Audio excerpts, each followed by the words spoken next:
성령의 열매 시리즈 7번째 시간입니다. 성령의 열매로서는 6번째 열매 양선에 관해서 살펴볼 차례가 되겠습니다.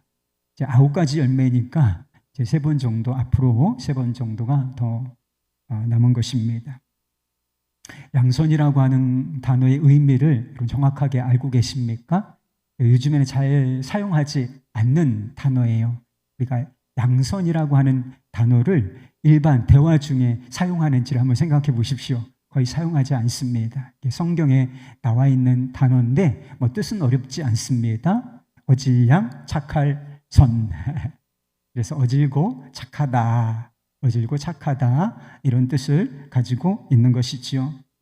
영어 성경에서는 이 양선을 뭐라고 번역하고 있느냐? 일본어 성경이나 중국어 성경에 제가 찾아보니까 선의, 선한 의도, 선한 뜻이라고 번역을 하고 있더라고요. 영어 성경에서는 goodness, goodness, good news 아니고 goodness, 그러니까 선함, 착함이라고 번역된 그런 단어로 사용하고 있는 것입니다. 한국어 성경에서는 개역 개정에서는 양선이라고 번역을 하고 있지만 현대어 성경 표준 세번역에서는 이것을 선함이라고 번역했고 공동 번역 성경에서는 이것을 선행이라고 이제 행위를 붙여서 선한 행동이라 이렇게 번역을 하고 있습니다. 자비라고 하는 열매, 친절이라고 하는 열매가 그랬던 것처럼 이 양선이라고 하는 열매도 콕 집어서 이건 정확하게 이런 의미다 라고 설명하기가 대단히 쉽지 않은 열매예요. 그래서 아주 포괄적이고 다양한 의미로 비슷한 의미들이 꽤 많이 있는 그런 단어라고 할 수도 있습니다. 자비와 친절이라고 하는 열매와 대단히 유사한 측면이 있어요. 자비와 친절이 뭐라고 말씀을 드렸습니까? 그러니까 다른 사람을 위로하고 격려하고 그리고 그들의 연약한 필요를 돕기 위하여 무엇인가를 행하는 것. 그러니까 내가 손해를 보더라도 나의 유익이 아니라 그의 유익을 구하면서 그의 필요를 돕는 것. 작은 것은 말로부터 시작해서 나에게 마지막까지 남아있는 그 하나를 줄 수 있는 그런 행위를 바로 자비, 친절이라고 부른다고 말씀을 드렸습니다. 이것을 선행이라고 불러도 괜찮지 않습니까? 다른 사람을 위로하고 격려하고 돕는 행동, 자비와 친절, 이걸 선행이라고 불러도 전혀 손색이 없죠. 의미가 다 통합니다. 그런데 양선이라고 선함이라고 이렇게 단어를 구별해서 쓰는 이유가 있는 것이잖아요. 그래서 이 양선, 선함의 특징이라고 하는 것이 있는 것이지요. 양선은 마음이 정직하고 간사함이나 속임수가 없는 진실한 태도를 말하는 것입니다. 사랑과 자비, 친절과 대단히 비슷하지만 여기에서 뭐가 강조되는 거예요? 진실함, 정직함, 옳다라고 하는 것, 정의, 이것이 강조되는 것, 이것이 바로 선함이라고 하는 것입니다. 선함의 반대쪽에 무엇이 있는지, 선의 반대쪽에 무엇이 있는지를 우리가 생각해 보면 무엇을 강조하고 있는지, 자비나 사랑이나 친절이나 비슷하지만 뭐가 강조되는지 금방 이해할 수가 있어요. 그럼 선의 반대편에 있는 게 뭐예요? 악이라고 하는 것이죠. 선악. 그러니까 좋은 것인데, 자비와 친절, 사랑에 속한 것인데 옳음, 진실함, 거룩함, 이것이 강조되는 것, 이게 바로 양선, 선함이라고 하는 것입니다. 악을 행하지 말고 그 반대편에 있는 선을 행하라. 정직하고 진실하고 옳고 바르고 좋은 일을 행하라. 이런 의미를 가지고 있는 것이지요. 양선이라고 하는 것은 존재 목적과도 관련이 있는 것입니다. 그럼 우리가 좋은 사람, 착한 사람이라고 하잖아요. 영어로는 good man, 좋은 사람, 착한 사람, 선한 사람이라고 할 때 그것이 우리가 무엇을 위하여 존재하는가와 관련이 있다는 것입니다. 단순히 성품에 관한 문제가 아니라 천성에 관한 문제가 아니라 존재하는 목적과 관련된 열매, 이것이 바로 양선, 선함이라고 하는 것입니다. 예를 들어 볼 수가 있겠어요. 여러분, 시계가 목적이 있죠.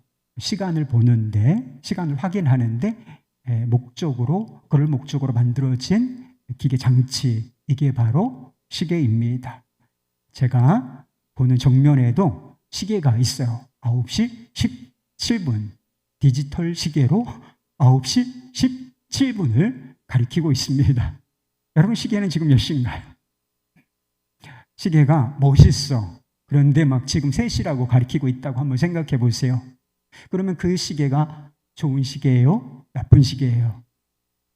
좋은 시계는 아니죠.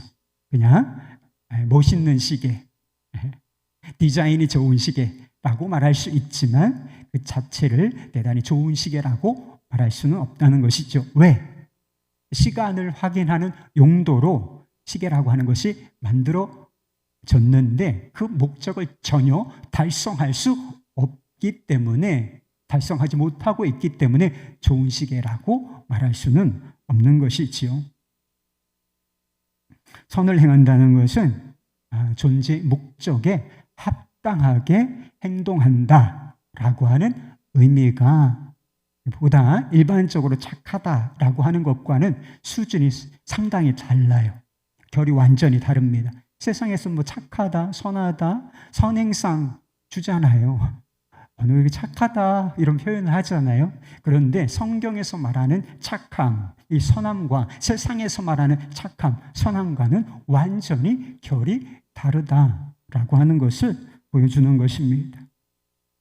여러분, 우리도 존재 목적에 합당하게 행해야 하는데 그 존재 목적을 정해주신 분이 누구시겠습니까? 바로 선하신 하나님이신 것입니다.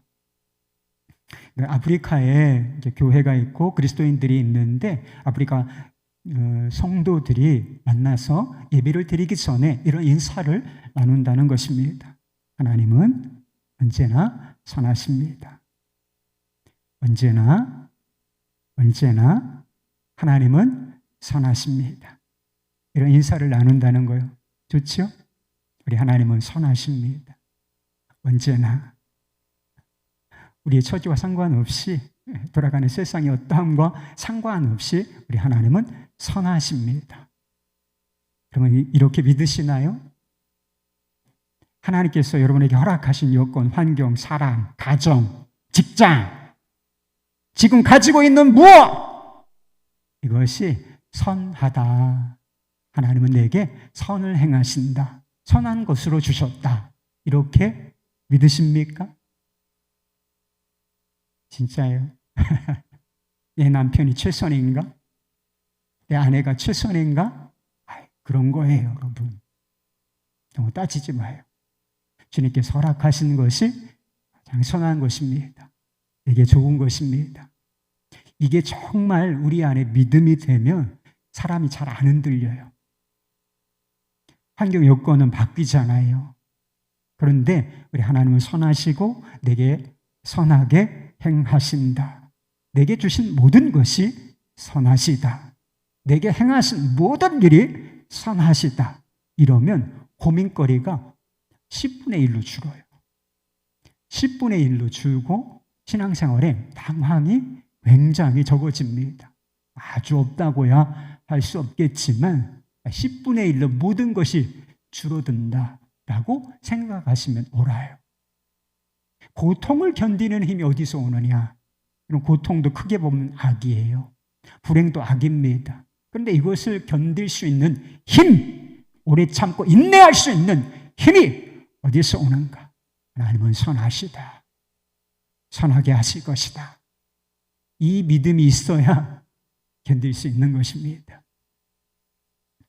시편 기자들은 우리가 하나님께 감사해야 할 이유를 이렇게 밝히고 있습니다.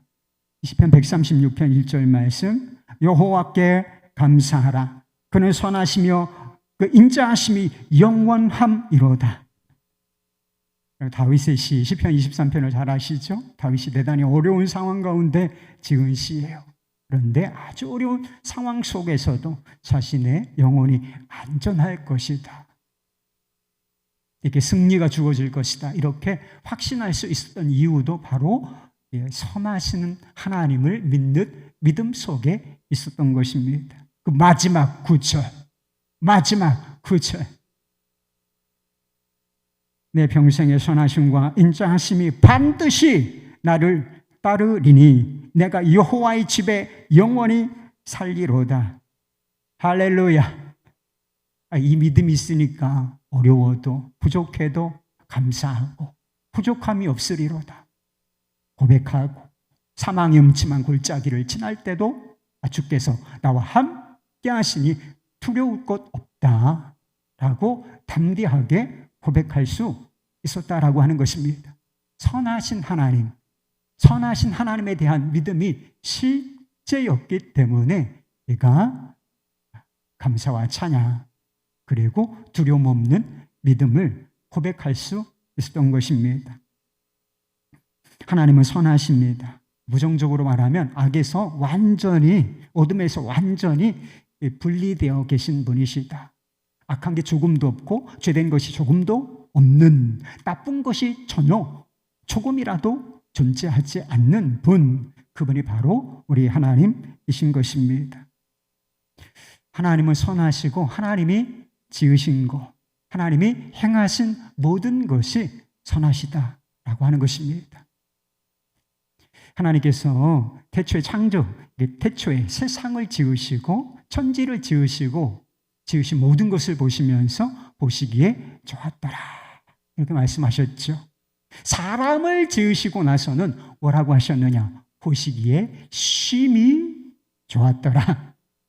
거기에 심이라고 하는 강조하는 단어가 붙어 있어요. 좋았더라라고 하는 단어가 선하다는 뜻이에요. 원어로 토부, 선하다는 뜻인데 영어로는 굿이에요. 선하다. 그러니까 하나님, 선하신 하나님께서 선한 의도와 계획을 가지고 선하게 이 세상을 창조하셨다. 그러니 보시기에 심히 좋았더라. 이렇게 말씀을 하셨던 것이지요. 하나님은 모든 선의 근원이시고 선함의 기준이 되십니다. 뭐가 선한 거예요, 여러분? 뭐가 선해요? 선하고 어떻게 구분할 수가 있죠? 뭐가 옳다, 뭐가 그르다, 이렇게 구분할 수 있는 기준이라고 하는 게 있어야 되잖아요. 잣대가 있어야 이게 판단이 되지 않습니까? 너는 너, 나는 나, 이 기준, 저 기준. 세상에 그런 것이 얼마나 많아요. 근데 이게 선한 것이냐, 이것이 악한 것이냐, 이것이 옳은 것이냐, 이것이 그른 것이냐, 이것이 좋은 것이냐, 이것이 나쁜 것이냐, 기준이 있어야 하지 않겠습니까? 기준은 그거예요. 하나님이 이것을 어떻게 보시는가? 하나님이 보시기에 좋은 것, 이게 선한 거예요, 여러분. 선하신 하나님이 인정하시기에 합당한 것, 하나님이 거부하시지 않고 하나님이 인정해 주시는 것, 이거 좋은 것이다. 그래, 내게 속한 것이다. 이렇게 인정받기에 합당한 것, 이것을 바로 선한 것이다 라고 말하는 것입니다. 그런데 인간의 악함은 이것을 대단히 모호하게 만들고 이것을 전도, 뒤엎으려고 시도한다는 것입니다. 로버트 파취라고 하는 사람이 그런 경향을 이렇게 썼습니다. 우리 시대는 윤리가 진부한 것으로 여겨지는 시대다. 윤리는 과학에게 자리를 빼앗기고 철학에 의해 삭제를 당하고 심리학에 의해 감정적인 것으로 낙인 찍혀 쫓겨나고 있다. 윤리는 연민에 빠져서 질식하고 증발되어 심미적인 것이 되고 상대주의에 밀려 퇴각하고 있다. 선악에 대한 평범한 윤리적 구별들이 감상적인 정수에 빠지고 있다. 그 결과 우리는 살해된 사람보다 살인범을 동정하고 배우자에게 어떤 배신을 당한 사람보다 간통한 사람을 동정하고 어떤 식으로든지 원인을 제공한 진짜 죄인을 가해자가 아니라 희생자로 만들고 있다. 하나님이 만드신 세상, 이 질서가 완전히 인간에 의해서 모호해지고 뒤집어지고 있다는 거예요. 가해자가 아니라.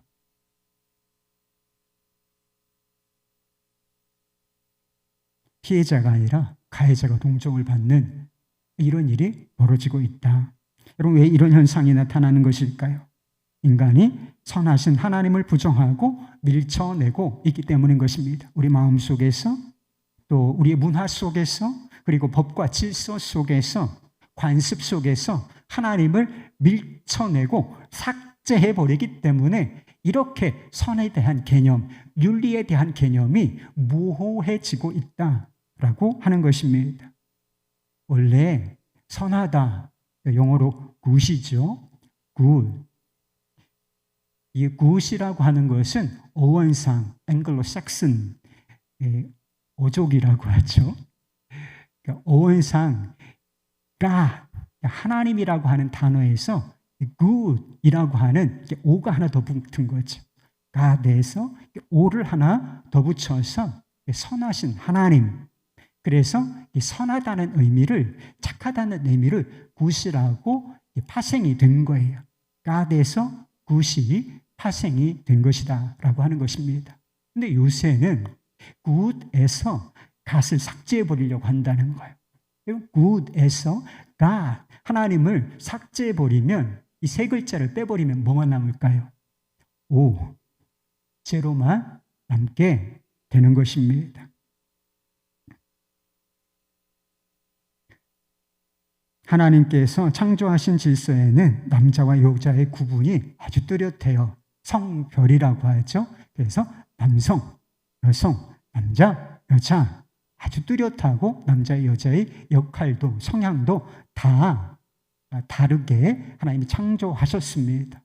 그래서 이 하나님의 존재 목적이잖아요. 이게 창조의 질서고 존재 목적대로 행하는 것이, 그렇게 살아가는 것이 선한 것이고 복이 좋은 것이며 그것이 우리에게 유익한 것입니다. 그런데 이 개념을 언제부턴가 인간이 하나님이 되어서 흔들고 있다는 거예요.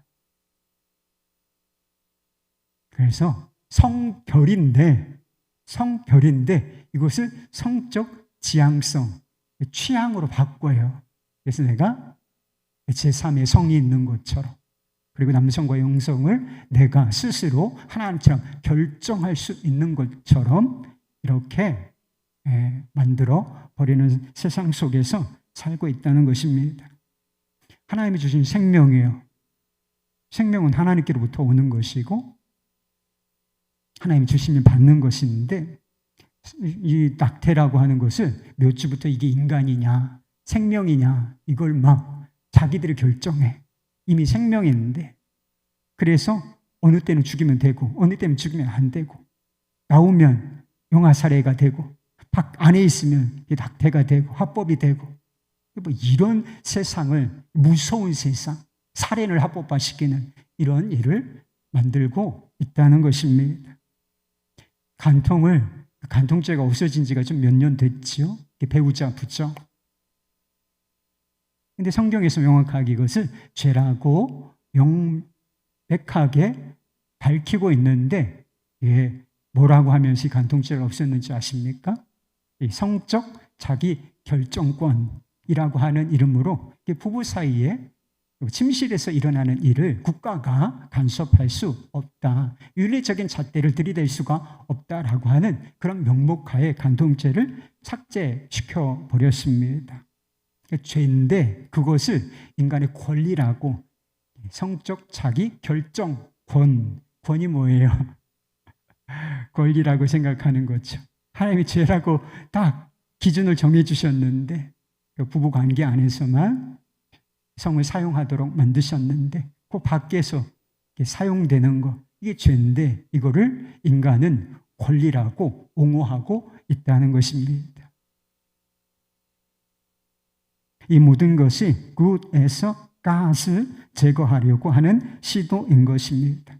이런 시도가 완전히 성공한다면 결국 제로, 아무것도 남지 않게 되는 것입니다. 선악간의 개념이 사라지게 되어 있다라고 하는 것입니다. 본래 선악의 개념은 절대적인 거예요. 선하신 하나님이 인정하시는 것만 다 선이고 그 반대편에 있는 것들은 다 악이고 죄입니다. 기준이 절대적인 것이지 영원한 것입니다. 하나님이 안 돼! 하면 안 되는 거예요, 여러분. 영원히 안 돼. 영원히 안 돼. 문화가 바뀌고 사람들의 생각이, 지식이, 과학이, 철학이, 교육이 아무리 바뀌어도 안 되는 건 안 되는 거예요. 그렇게 사는 게 복된 거예요. 하지 마 하면 안 하고, 선을 넘지 마 그러면 넘지 않고, 존재 목적에 합당하게 그 질서 안에서 사는 것이 행복이라고.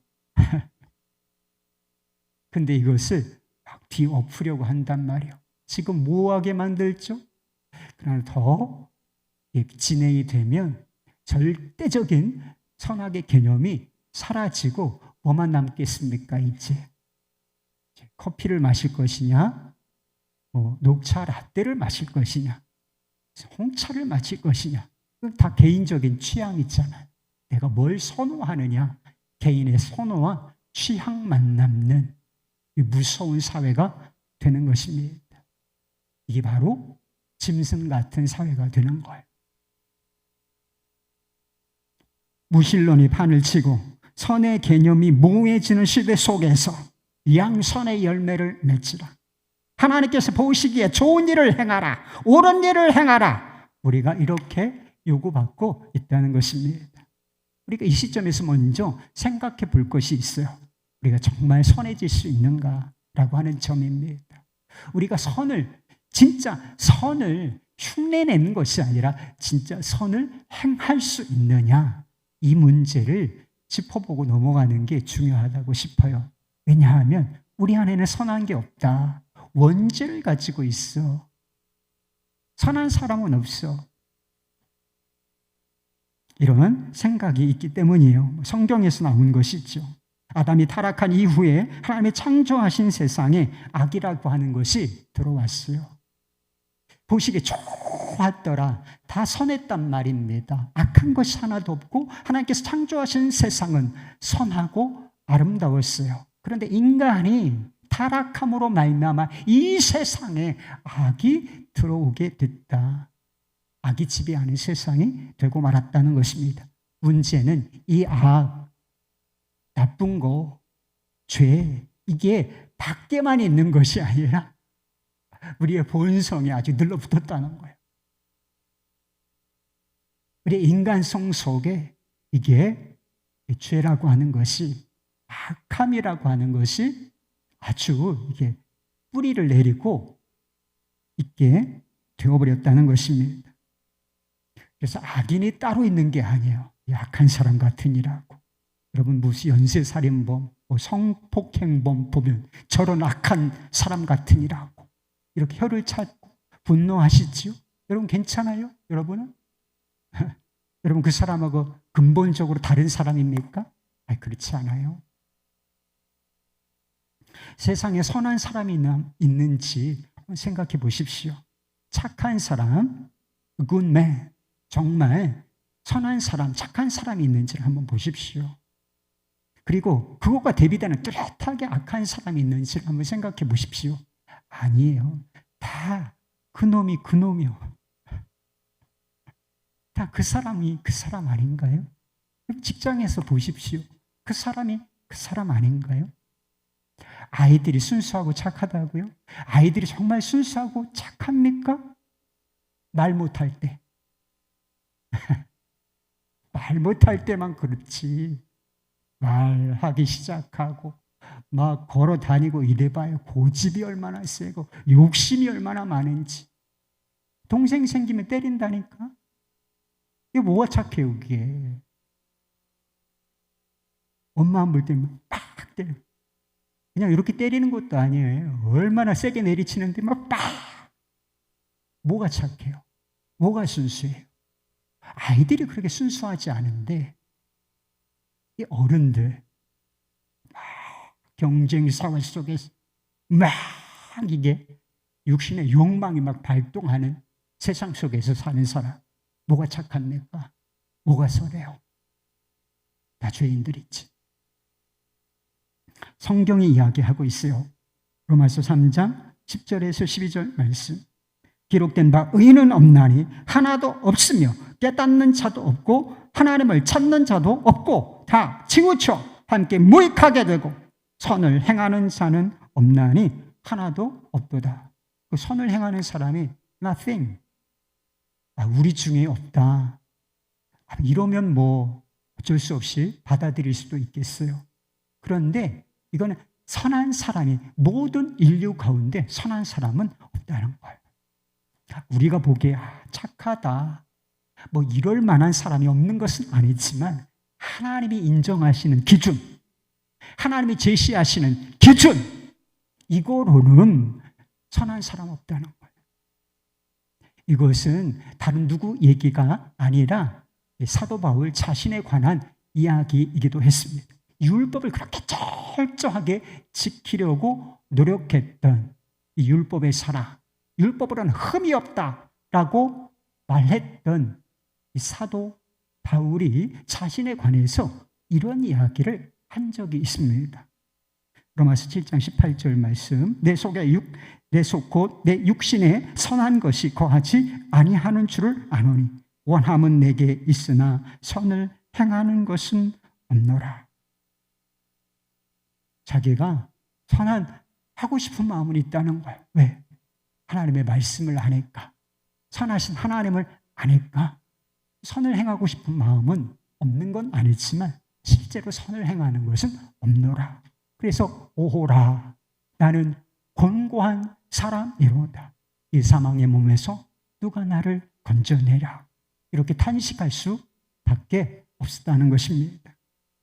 예수님께서도 비슷한 말씀하신 적이 있어요. 예수님께서 젊은 부자 관원이 와서 영생의 길을 물으면서 선한 선생님이여, 내가 무엇을 하여야 영생을 얻으리까 물었어요. 그런데 그 질문, 그 젊은 부자 청년의 이야기를 들으시고 이렇게 말씀하셨습니다. 마가복음 10장 18절. 예수께서 이르시되 내가 어찌하여 나를 선하다 일컫느냐. 하나님 한 분 외에는 선한 이가 없느니라. 이 이야기가 대단히 어려운 말씀이에요. 예수님 자신을 선하지 않다고 말씀하시는 것입니다. 이게 신학적으로 엄청난 문제를 가져와요.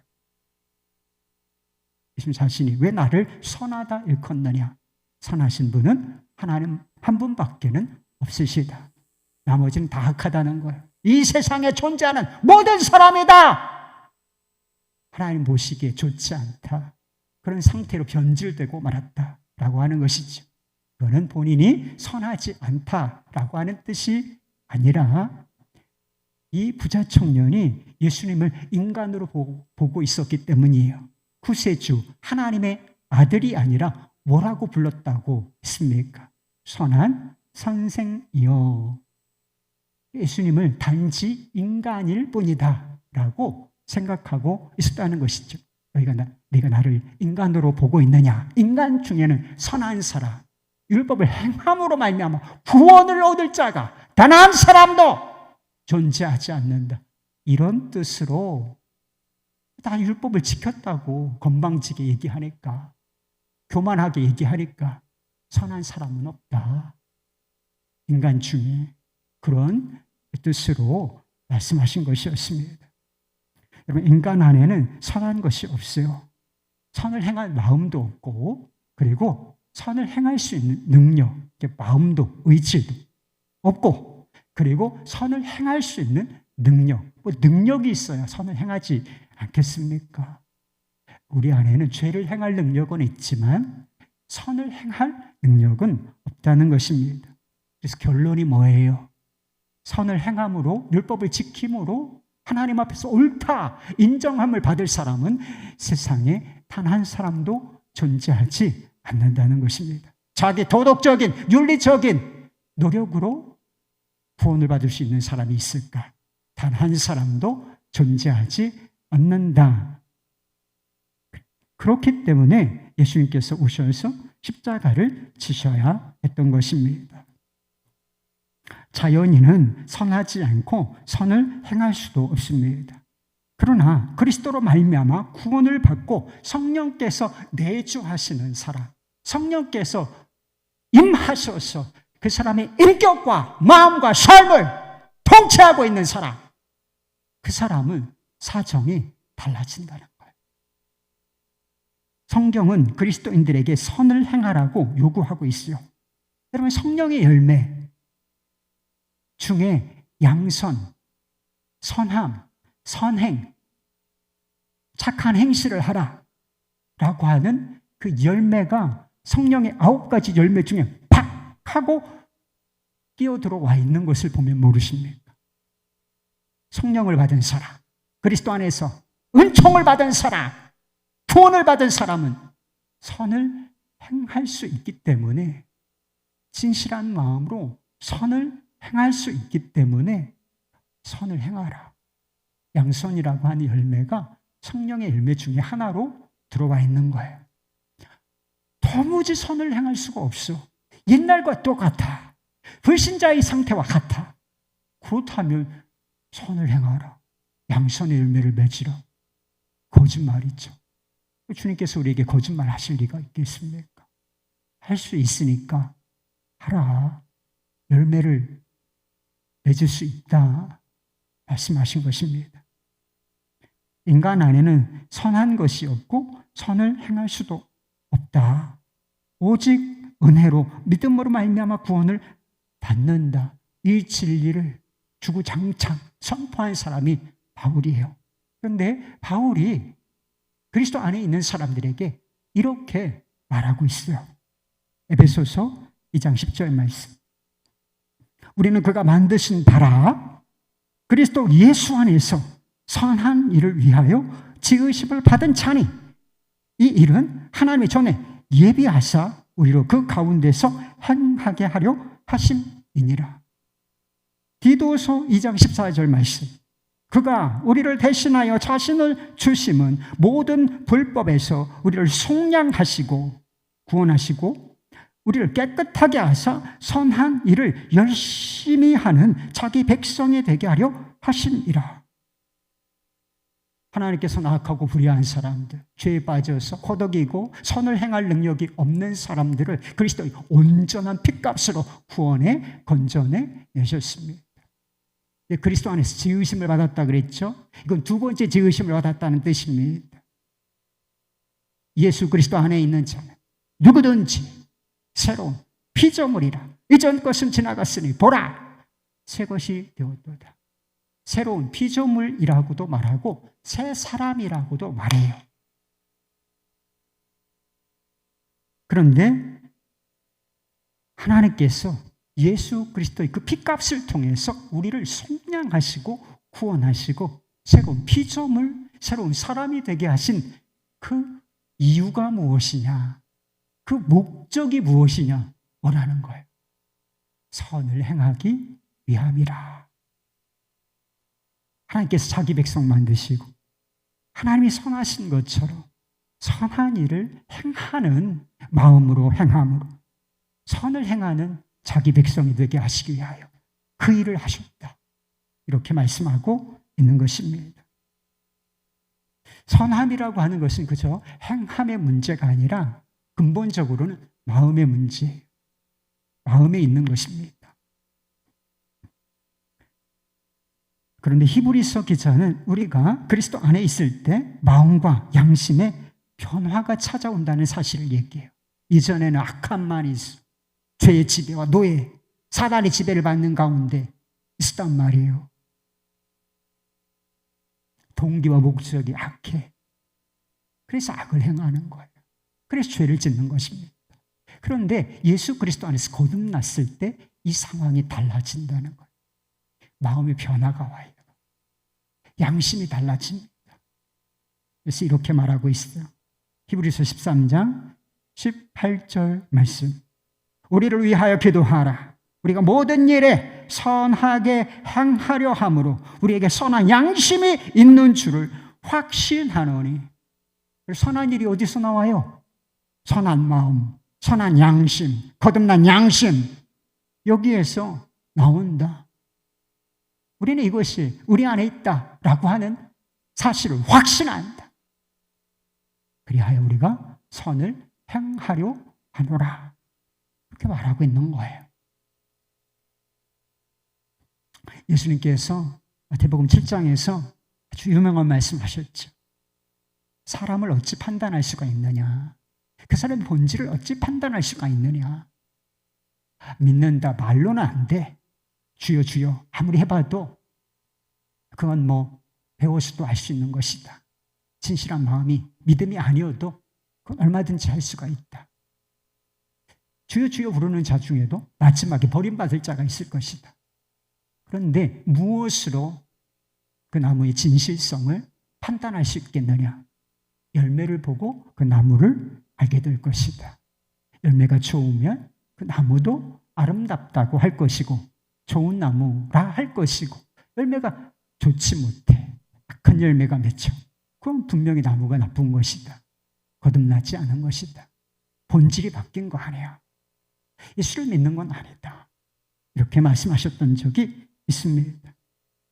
오늘 본문 에베소서 5장에서도 동일한 말씀을 하고 있어요. 여러분, 전에 우리가 어둠의 자식들이었잖아요. 기분 나쁩니까? 우리가 다 어둠의 자식, 세상의 자식들 아니었나요? 그런데 예수 그리스도 그 은혜로 말미암아 아무 자격 없는 자들이 그냥 짙은 어둠 속에 안팎으로 어둠 가운데 있었던 이 어둠의 자식들이 어떻게 됐다는 거예요? 주 안에서 빛의 자녀가 됐다는 것입니다. 그럼 주 안에 있으십니까? 그럼 빛의 자녀예요. 우리 스스로 만들어낸 빛이 아니라 그리스도께서 비추신 그 빛, 은혜로운 빛으로 말미암아 우리가 빛의 자녀들이 됐다는 것이지요. 빛의 자녀가 되었느냐? 그러면 빛의 열매를 맺어야 할 것이다. 그 신분에 합당한 열매를 맺어야 할 것인데 그 열매가 뭐예요? 9절 말씀에 모든 착함과 의로움과 진실함이라. 착함이 선함이잖아요. 우리가 어둠의 자식에서 그리스도의 은혜로, 해와 같은 은혜로 말미암아 우리가 빛의 자녀가 됐다면 그의 합당한 인정받을 만한 열매가 맺어져야 한다는 거예요. 그게 착함이라는 것, 선함이라는 것입니다. 그리고 의로움과 진실함이라고 하는 열매다. 그래서 마태복음 5장에 보면 이같이 너희 빛을 착한 행실로 말미암아 사람 앞에 비추게 하여 사람들이 그것을 보고 하나님 아버지께 영광을 돌리게 하라. 이런 말씀을 하고 있는 것입니다. 존 스토트 목사님이 이런 말씀하셨어요. 우리는 선한 일을 하여 구원을 받는 것이 아니다. 그렇죠. 우리는 선한 일을 통해서 구원을 받는 것은 아닙니다. 할 수가 없기 때문에. 그러나 선한 일을 하지 않는데 구원받을 사람도 없다 그랬어요. 기억하셔야 됩니다. 우리가 선한 일을 통해서 그것으로 하나님께 인정을 받아서 구원을 받는 것은 아니에요. 우린 더러운 죄인일 뿐입니다. 그러나 예수 그리스도 안에서 구원을 받았다. 구원을 받았다. 그럼 반드시 선한 열매가 있어야 한다는 거예요. 없으면 거듭난 거 아니다. 좋은 나무 된 거 아니다. 사망에서 생명의 나라로 옮겨진 거 아니다. 그러니 선한 일을 하지 않고도 구원을 받을 수 있는 것은 없다. 선후관계가 명확하지만 결국은 선한 열매가, 선행이 있어야 된다는 거예요. 없어야 된다는 거예요. 있어야 된다는 거예요. 열매로서 나타나야 한다고 말씀하고 있는 것입니다. 그렇다면 우리가 삶에서 어떻게 양선의 열매를 맺을 수 있을까요? 가장 중요한 원리 하나가 있어요. 좀 구체적이진 않지만 이 대단히 중요한 원리예요. 이 원리를 사실은 좀 붙들 필요가 있습니다. 좀 전에 말씀드린 것처럼 무엇이든지 선한 것은 하나님께로부터 온다는 걸. 하나님은 선하신 분이시고 선함의 근원, 선함의 기준이 되신다. 하나님을 떠나서는 제로, 선한 것이란 아무것도 없다. 이게 중요하다는 것입니다. 우리를 거듭나게 하시는 성령을 떠나서는 선한 마음도 품을 수가 없고 선을 행할 수도 없다는 사실입니다. 우리 힘으로 예수를 믿게 되었으니까 이제 우리 힘으로 선한 마음도 갖고 선도 행할 수 있느냐? 그렇지가 않아요, 여러분. 우리 안에 계신 성령이 아니고는 우리는 선한 의도를 가질 수도 없고 선한 열매를 맺을 수도 없다라고 하는 것입니다. 다르게 표현하면 요한복음에 예수님과의 관계, 우리를 포도나무와 가지로 묘사하고 있잖아요. 그리스도 안에 딱 붙어 있을 때에만 그리스도와 우리가 어떤 관계를 맺고 있느냐, 이것이 선함의 열매를 맺는 가장 중요한 기준이 된다는 것. 우리가 주님을 주목하여 바라보고 주님과 깊은 관계를 맺고 그분 안에 거할 때에만 비로소 선함이라는 것이 내적으로도 외적으로도 주님께서 인정하실 만한 그런 열매가 맺어질 수 있다는 것입니다. 그리스도인은 성령으로 말미암아 마음의 변화를 받은 사람들입니다. 새롭고 부드러운 마음, 선한 양심을 갖게 된 사람들이지요. 근데 문제는 무엇이냐? 문제가 있어요, 여러분. 우리 안에 악이, 죄가, 죄성이 싹 하고 제로가 되었으면 좋겠는데 그게 제로가 아니라는 거예요. 우리가 거듭난 본성을 가진 게 맞아요. 선한 양심, 새로운 마음, 부드러운 심령을 가진 게 맞습니다.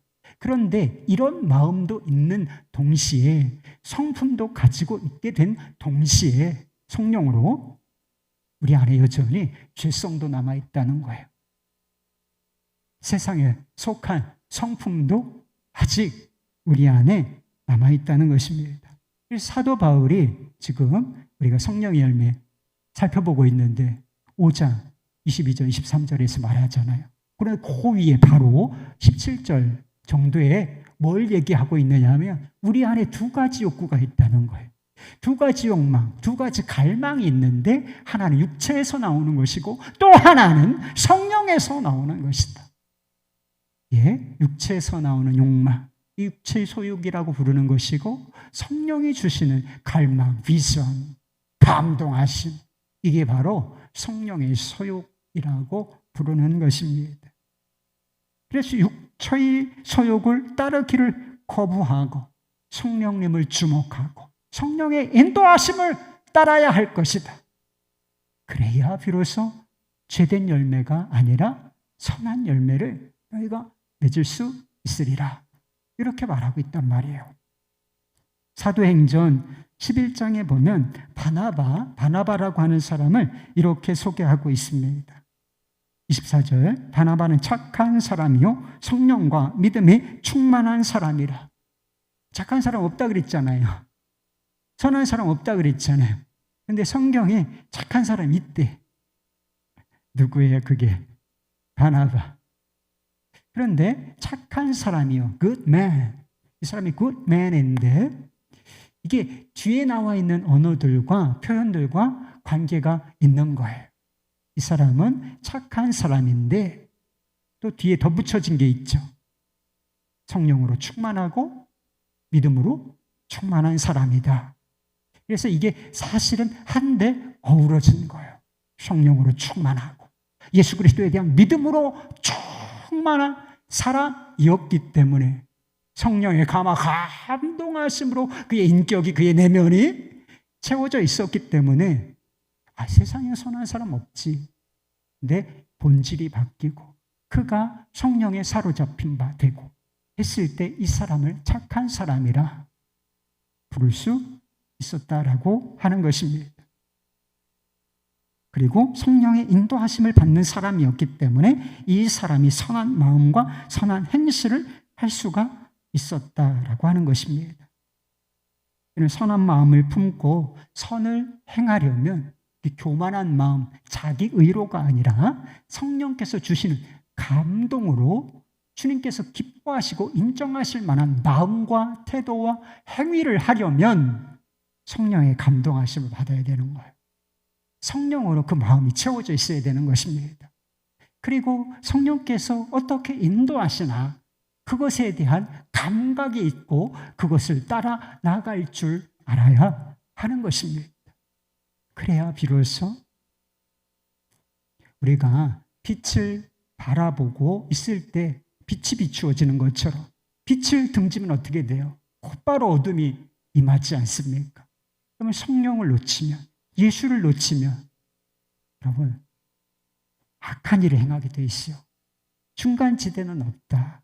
악으로 기울어지게 돼 있어요. 죄로 기울어지게 돼 있어요. 그래서 주님 항상 내 마음에 계시지. 그리고 주님의 뜻이 무엇인지를 분별하고 항상 믿음으로 그분께 잇대어 있고 이런 사람이 안팎으로 진실한 마음으로 주님께서 기뻐하시는 일을 행할 수가 있게 되는 거예요. 지역사회 봉사한다고 했죠. 이게 잘못하면 대단히 위험해요. 우리가 이런 것도 한다. 뭐 하긴 뭐래. 쥐꼬리만 한 거. 그런데 작은 일이지만 진실한 마음, 겸손한 마음 이게 필요한 거예요. 그래야 이웃에게 상처가 되지 않고 하나님 기뻐하시고 이웃에게도 선물이 될 수가 있는 것입니다. 성령의 통치를 받고 있느냐. 이게 기준이에요. 양선의 열매를 맺는 것, 구체적으로는 이웃에게 악을 행하지 않는 것으로부터 시작하는 것입니다. 여러분 십계명을 보세요. 살인하지 말라, 간음하지 말라, 도둑질하지 말라, 거짓 증거하지 말라, 탐내지 말라. 다 말라 제한하고 있는 것이잖아요. 이웃의 생명과 재산과 명예를 귀중하게 생각하라는 것입니다. 그것에 손해를 끼치지 말라는 거예요. 그것에 위해를 가하지 말라는 것입니다. 선행은 여기서부터 시작되는 거예요. 이게 적극적으로 되면 일단은 그 사람을 귀히 여기고 내 옆에 있는 그 사람, 나와 관계를 맺고 있는 그 사람, 그 사람의 생명, 그 사람의 명예, 그 사람의 재산, 그 사람이 소유하고 있는 무엇, 그것을 귀하게 생각하고 해끼치지 말아야지. 여기서부터 착함이 시작되는 거예요. 적극적으로 그것을 보호하고 돌보고 섬기고 이럴 때 열매가 맺어지게 되는 것입니다. 그 다음은 옳고 마땅한 일을 행하는 거예요. 그것이 내게 부담이 되고 좀 손해가 된다 할지라도 그게 옳고 마땅하다라고 생각하면 기꺼이 그 일을 선택하여 행하는 것. 이것이 선을 행하고 열매를 맺는 방법인 것입니다. 이국종 교수라고 하는 분을 아시는지 모르겠습니다. 유명한 분이시죠. 근데 이분의 아버지가 6.25 전쟁에서 눈과 팔과 다리에 심각한 부상을 입고서 2급 장애인 국가유공자가 되었다는 것입니다. 지금 국가유공자면 대우받고 자랑스러운 상황이 되는 것이잖아요. 그런데 이때는 상황이 대단히 달랐다고 해요. 친구들에게 놀림을 받았는데 병신의 아들이다. 심각한 이렇게 인격 모독적인 놀림을 받았다는 것입니다. 중학교 때 이국종 교수가 축농증이 심했다 그래요. 그래서 국가유공자들에게 지급이 되는 보험 카드, 의료 보장 카드를 가지고 병원을 방문을 했는데 이게 돈이 안 되니까 간호사들이 싸늘하게 반응하면서 다른 데 가보라 이렇게 얘기를 하더래요. 다른 병원들도 상황은 비슷했어. 이득이 안 되니까 다른 데 가보시라. 거저, 여기도 거저, 저기도 거저. 번번이 거절당하는 일을 경험하고 얼마나 상처를 많이 받았겠습니까? 이 당시의 사회가 장애인들 그리고 가난한 사람들 이런 사람들이 지금도 그렇지만 그런 성향이 있지만 대단히 모질게 되었던 그런 사회 분위기가 있었다는 것입니다. 그렇게 병원을 찾아 헤매던 중에 그는 자신의 삶을 바꾸어줄 의사 한 분을 만나게 되었습니다. 그는 어린 이국종이 내민 의료복지 카드를 보고서 이렇게 말했대요. 아버지가 자랑스럽겠구나. 그러면서 진료비도 받지 않고 아주 정성스럽게 이 어린 이국종의 이 국종의 이 축농증, 이것을 치료를 해주었다는 것입니다.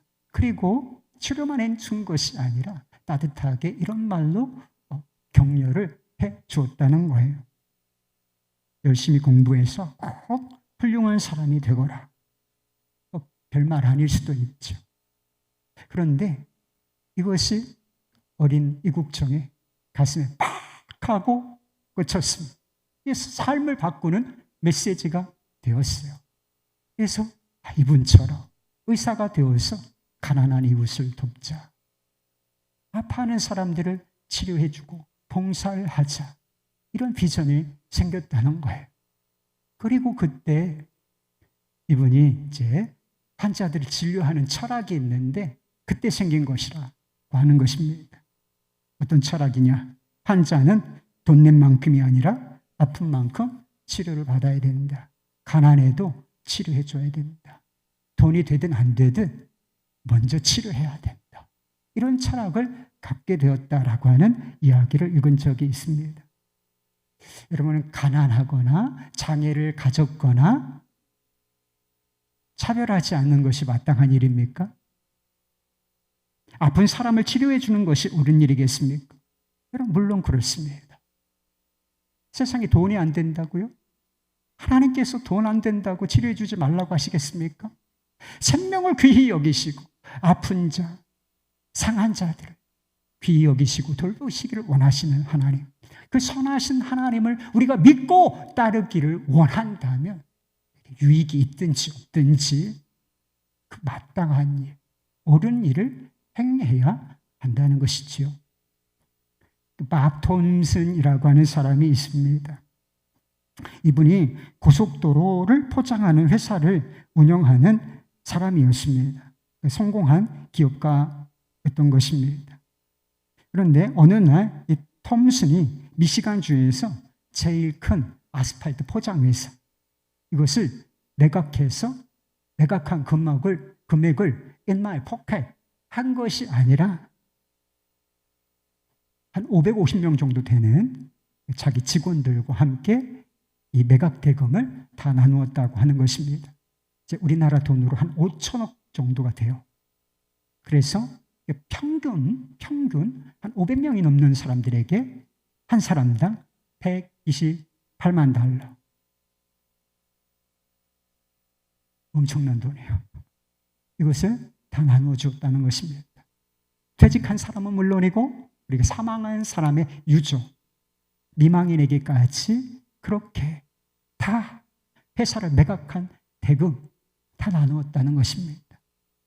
이 회사를 이루는 데까지는 대단히 고생을 했다 그래요. 그리고 무섭게 일을 하도록, 그래서 너무 매섭다 저 사람. 사장님 너무 열심히 일을 시킨다. 이런 평가가 있었다는 거예요. 그런데 결국 이 회사를 다 팔아가지고 모든 이에게 혜택을 나누어 주었다고 하는 것입니다. 왜 톰슨은 그렇게 많은 재산을 직원들에게 나누어 주었던 것일까요? 그는 이렇게 말했습니다. 나는 내 주변에 그동안 나와 함께 모든 고통과 고난을 겪어온 사람들이 있다는 것을 깨달았습니다. 나는 그들의 노고를 보상해 주고 싶었던 것입니다. 돈이 분배될 때 허세를 부렸느냐? 그렇지 않아요. 100만 달러씩 나눠주는 거예요. 내가 나눠줄게. 이렇지 않고 정서, 그 현장에 없었다는 거예요. 그 현장에 나타나지도 않았다는 거예요. 그래서 왜 그랬느냐? 나는 그 일이 우리 모두를 너무나 감정적으로 만들 것 같아서 그곳에 가고 싶지 않았을 뿐입니다. 그렇다면 왜 그는 자기 직원들에게 이 많은 재산을 나누어 주었을까? 이것이 그의 대답이에요. 마땅히 그래야 하니까요. 그런 고난과 고통을 함께 온 사람들이 있어요. 직원들이 열심히 일해서 회사가 성장했습니다. 10년, 20년, 30년, 40년 동고동락하면서 이 사람들이 회사를 위해서 고생한 것을 알아. 고통을 겪은 것을 알아. 죽은 사람이 있다는 사실을 알아요. 그들과 열매를 나누는 것, 성공의 열매를 나누는 것, 이것이 마땅한 일이겠습니까? 아니, 세상적으로 말하면 육신의 욕망은 내가 다 가지고 누려도 아무 상관이 없다. 다 내 거야! 라고 말하겠지요. 그러나 선하신 하나님, 후히 주시기를 원하시는 하나님, 우리를 선대하신 하나님을 따른다면 이 일은 마땅한 것입니다. 세상적으로 보면 대단히 이상한 일이지만 선하신 하나님, 후히 대하시는 하나님, 우리에게 선을 베푸시는 하나님의 관점으로 보면 이거는 마땅한 일이에요. 이것은 옳은 일인 것입니다. 심지어 성경은 악한 일을 당할 때도 선을 행하라고 말하고 있습니다. 로마서 12장 17절 21절 말씀. 아무에게도 악을 악으로 갚지 말고 모든 사람 앞에서 선한 일을 도모하라. 악에게 쥐지 말고 손으로 악을 이길지어다. 그리고 다윗이 사울에게 악한 일을 당하지 않았습니까? 아무 잘못도 없어. 잘못한 것이 있다면, 한 일이 있다면 나라에 충성하고 왕에게 충성한 일밖에 없어. 그런데 시기심 때문에 사울이 다윗을 죽이려고 쫓아다녔다는 것입니다. 얼마나 힘들었겠어. 왕이 군대를 동원해서 죽이려고 하니까. 근데 이 전세가 딱 2번이 역전됐던 적이 있어요.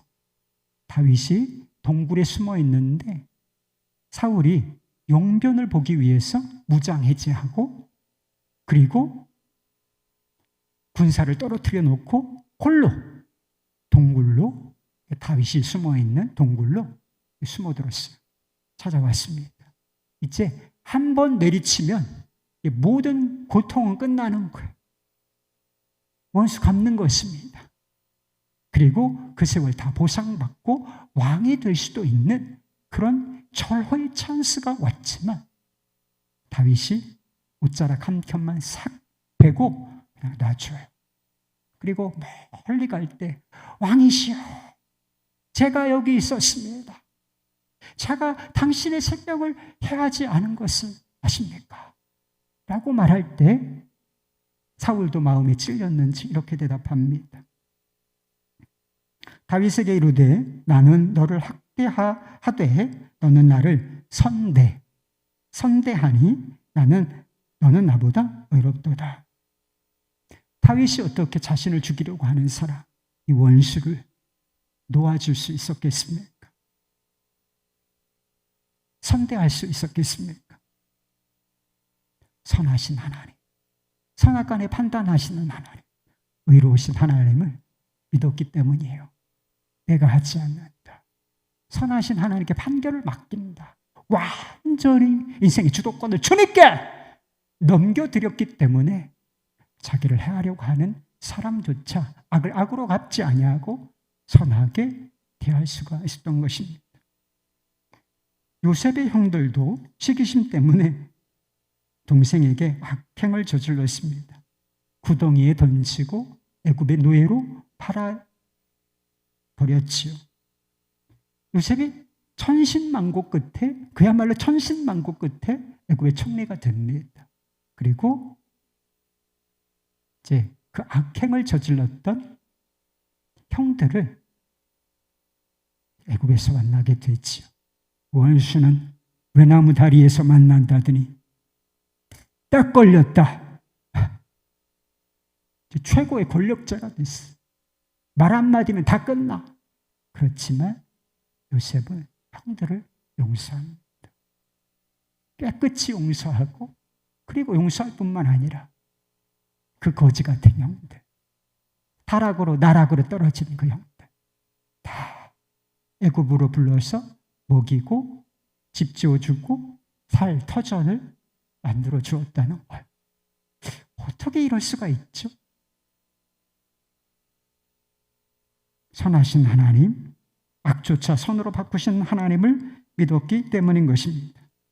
창세기 50장 20절 말씀. 당신들은 나를 해하려 하였으나 하나님은 그것을 선으로 바꾸사 오늘과 같이 많은 백성의 생명을 구원하게 하시려 하셨나이다. 세상이 이렇게 악하고 고통이 질비한데 우리 하나님이 선하신가? 정말 선을 행하면 악을 이길 수는 있는 것일까? 의심이 들지 않습니까? 증거가 있어요. 그렇게 해라. 선으로 악을 이길 수 있다. 하나님은 우리 편이시다. 증거가 있어요. 그것이 바로 우리 주 예수 그리스도의 십자가인 것입니다. 아담과 우리는 악에게 졌지만 완전하신 예수, 완전하신 하나님이시며 완전하신 인간이신 주 예수님은 선으로 악을 이기셨다. 십자가 죽음으로. 또 무덤에서 일어나는 부활로 말미암아. 사도 바울은 갈라디아서 6장에서 선을 행하다 낙심하지 말라 말씀하셨습니다. 선한 일이 당장 좋은 열매, 좋은 결실이 눈에 나타나지 않는다 할지라도 포기하지 마. 선한 일을 계속하라 했습니다. 왜요? 포기하지 아니하면 하나님의 때에 열매를 거두게 될 것이기 때문입니다. 우리에게는 악을 선으로 이기신 증거, 십자가와 부활이 있습니다. 선함과 선행의 동기이시며 선한 열매의 보증이신 성령께서 내주하고 계십니다. 그리고 그리스도 안에서 완전한 승리의 약속이 주어져 있습니다. 필립보서 1장 6절 말씀. 너희 안에서 착한 일을 시작하신 이가 그리스도 예수의 날까지 이루실 줄을 우리는 확신하노라. 주 안에 있으십니까? 주 안에 있는 여러분, 빛의 자녀들처럼 행하시기를 바랍니다. 선한 일을 행하시기를 바랍니다. 마땅하고 옳은 일을 행하시기를 바랍니다. 결과는 오직 선하신 하나님께 맡기고. 할렐루야.